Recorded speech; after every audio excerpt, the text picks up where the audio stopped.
What's up, guys? Today I'm going to be breaking down my entire analysis of SPY, as I believe that once Monday hits, it's going to come down $9 all the way to 584. So let's start from the 12-month time frame. So here we have a distribution candle starting here and then goes there, and it stays like that since it wasn't hard closed under. So we have that right there. We also have these two trends on the monthly time frame. So take a look here. We have distribution to distribution here, and it makes sense since if we mark it here, oh wait a second. So let's say we marked it right there. It was hard closed by this candle. So in reality, it goes from here to here, and it was not hard closed after that. So let's see what we got after that. We can get rid of this one. Wait, that's the wrong trend. We can get rid of. Should we get rid of this one? Replace it with that one, probably. And then we can mark it from here to there, possibly. I think I contradicted myself here with these trends. But either way, it would line up to something like that. And then the weekly, we have something that would line up like this.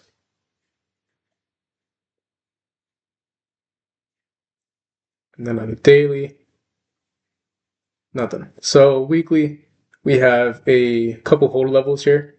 So we have this origin level, given the fact that when it was a break level at the moment, so here it turned into a break level, and then it was hit once here, and then if we play it again,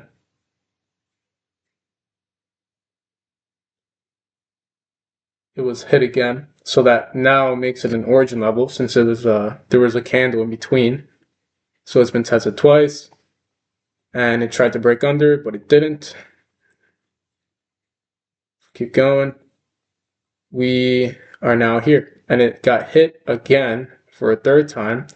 So that is why it boosted up like crazy. So that's an origin level right there.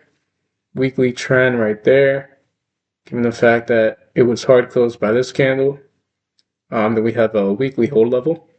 So if I delete this for a second, this weekly hold level was right there, untested. Then we have another weekly hold level right here that, sure, it was tested, but it wasn't hard closed. But since it was tested twice, what I might just do is get rid of it, to be honest, since it might just be irrelevant by now. Gonna get rid of that, since we want to look for levels that are untested. And now we're back to let me get that range box back in there. So it's from here to there.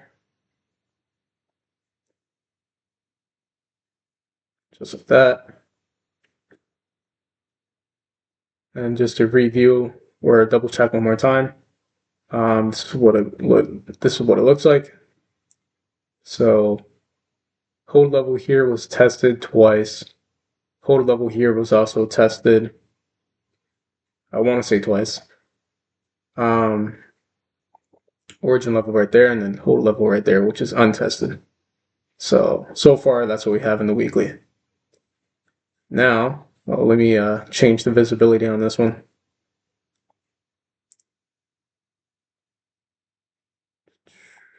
So now, if we go to the daily time frame, we have a hold level here that was tested. So therefore, this is irrelevant. And even if we move it all the way here to this hold level, it was tested on Friday. And on Friday, it completely boosted up from this origin level, went up all the way to 594, which is insane. And it makes sense because it hit this origin level at the time. It hit that origin level and it also hit this 4 hour range, this like 4 hour trend that we have here. So this all makes sense so far. Um, that's why it boosted up like crazy on Friday, because it hit this weekly origin level. So that explains that. Since we're on the 4 hour, let's double check the daily again. The daily, this is irrelevant. So we have nothing on the daily, it seems like, because everything else was tested and broken through. Not necessarily hard closed, but definitely tested. And we want to look for levels that are untested. So this being here, right, it's daily hold as we had before. Sort of inaccurate or sort of just unnecessary. So where is the daily? There it is. Daily hold. And then if we really take that daily hold and readjust it to the correct level or hold level, it was tested. So therefore it's inaccurate or unnecessary. And we have a 4 hour trend from here to there, because if we take it there, it was hard closed by this candle.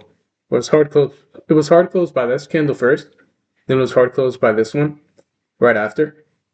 So therefore we have that 4 hour downtrend going there. And then we have a 4 hour trend from here to there, because if we take it here,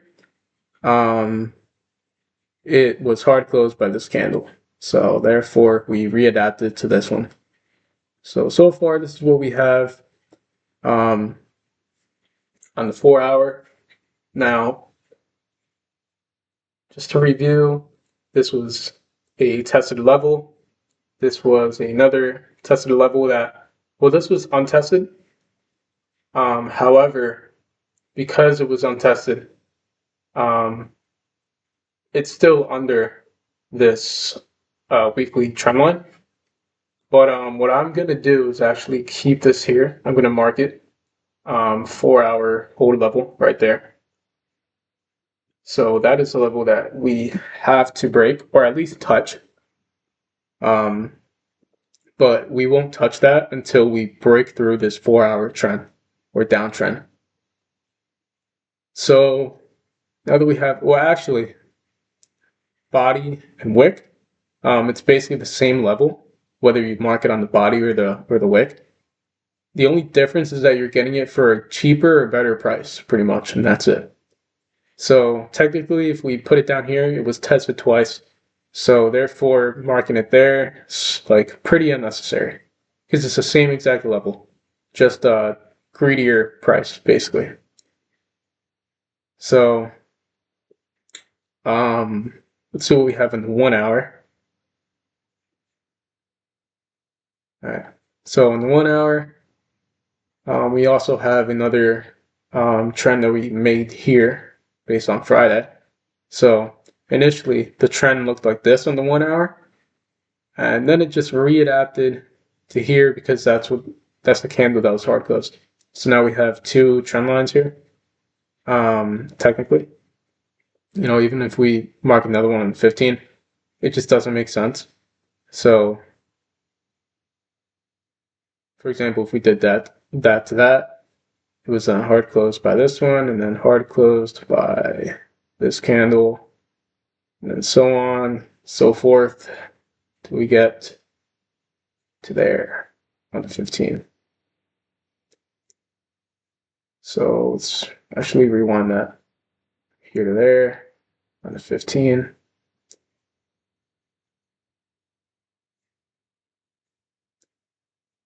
So we actually have a 15-minute trend now. Interesting. Actually, no, we don't. I forgot to read at this. That goes back to there, which is a new candle since it was hard closed. But this is unnecessary. if we mark one from the 15, it would just come back to here, basically. So from there, it was hard closed here, and it was hard closed again right there, and then this was hard closed again right here, and hard closed again right there.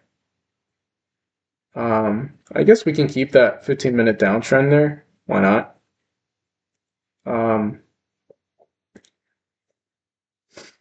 Yeah, let's keep it there. In terms of like hold levels and stuff like that, and this trend level or trend line, we don't really have anything. So 1 hour trend, 4 hour trend stays there. This hold level right there was a front side, but I actually did some work on that. So for now, I'll just mark it as a front side hold level for you guys. So let's correctly mark it. So 1 hour front side right there. This backside was tested, and then this was basically on Friday. It was just tested. So now it's pretty much gone, or not a level, or it's not a target, basically. This right here is actually, it looks like a valid hold level, to be honest. Really think about it. Down here, it's the same thing. So it's actually unnecessary to mark since it was tested here. And this is basically the same level whether it's on the body or the wick. So that is unnecessary to mark. This one is also tested right there.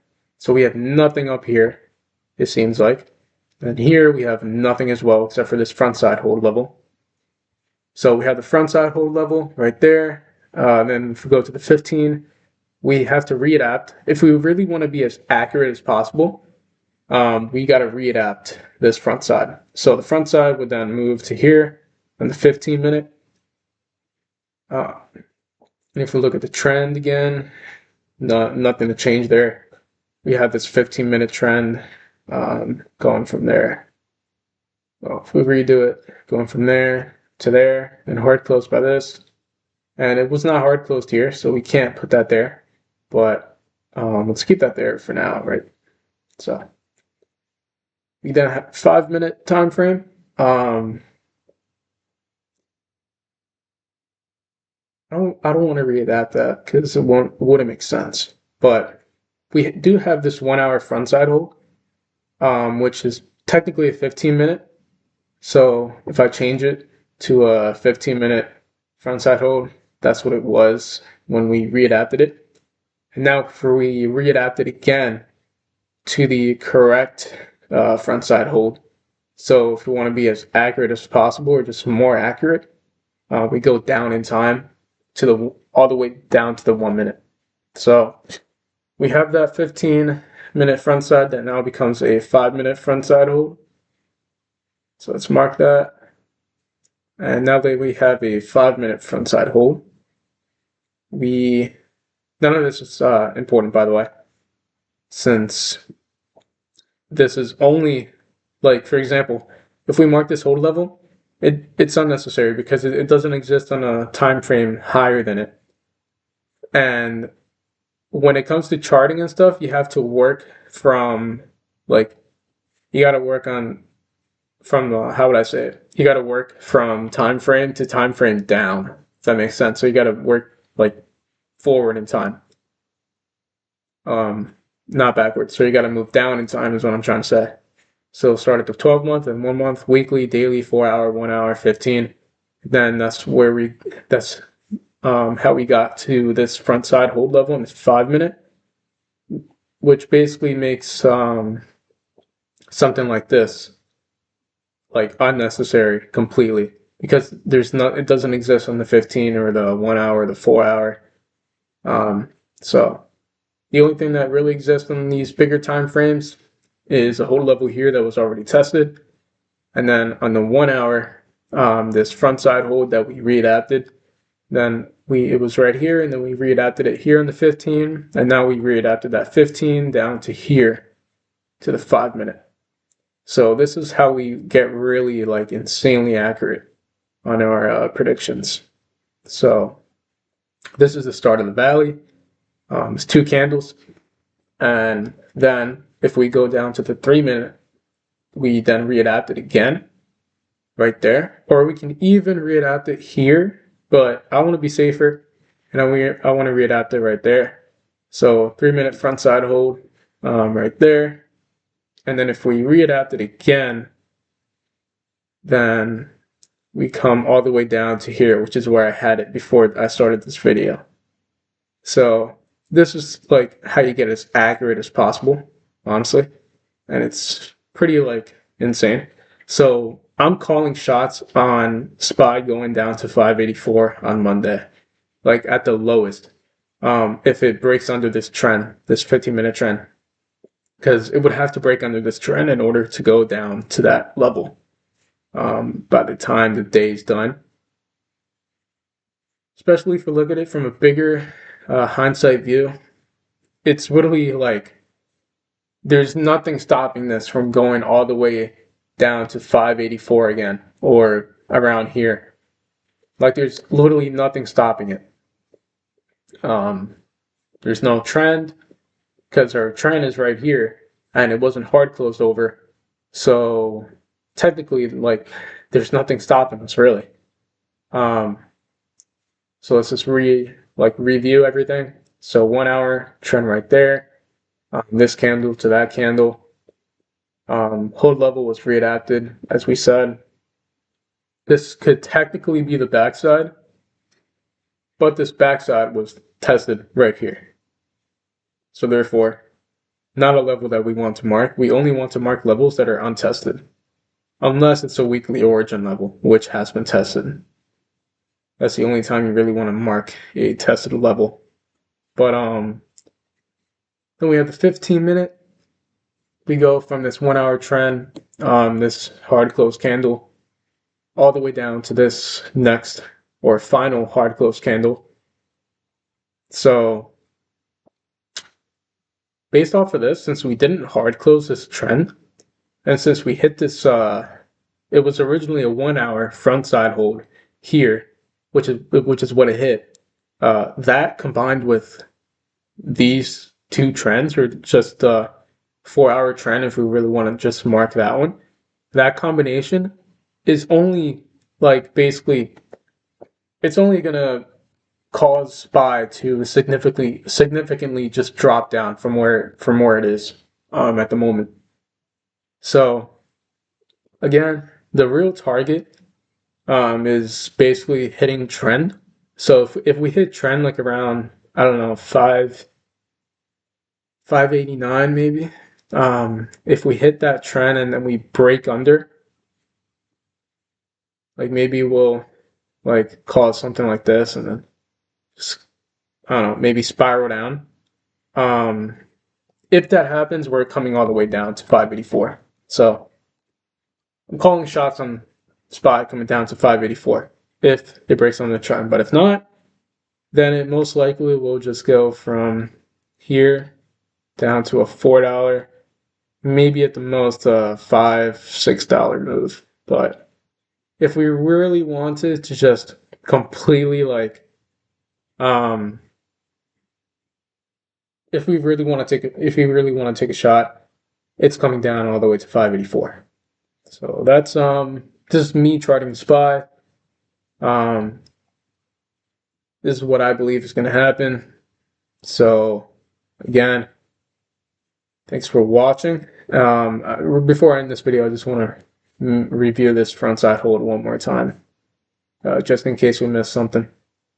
But 1 hour frontside hold there, and then that comes down to here, and then that comes down to there, and then that comes down to here, and then that again. This is unnecessary. That comes down to here.